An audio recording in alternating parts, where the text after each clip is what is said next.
Hey guys, NASCAR Racing 18 here. For some more NASCAR Authentic Diecast, we have 283 cars, and we are going to do Ricky Stenhouse Jr.'s 5th, 3rd Bank 2019 car. On the back, you can see more of the 164 cars. Let's get this car out of the box. So there's the hood. And here's Ricky Stenhouse Jr.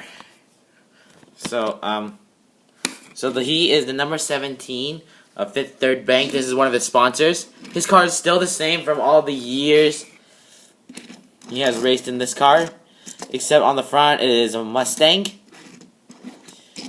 Number 17, 5th Third. There is the logo of the 5th Third Bank.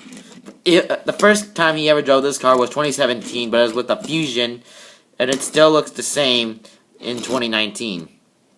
5th Third Bank, Fastenal, Ford, and the yellow 17.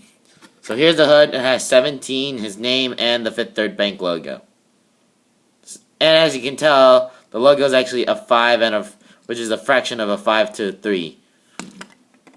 And that's about it. Well, guys, thanks for watching this episode, and more will be out soon. Thanks for watching.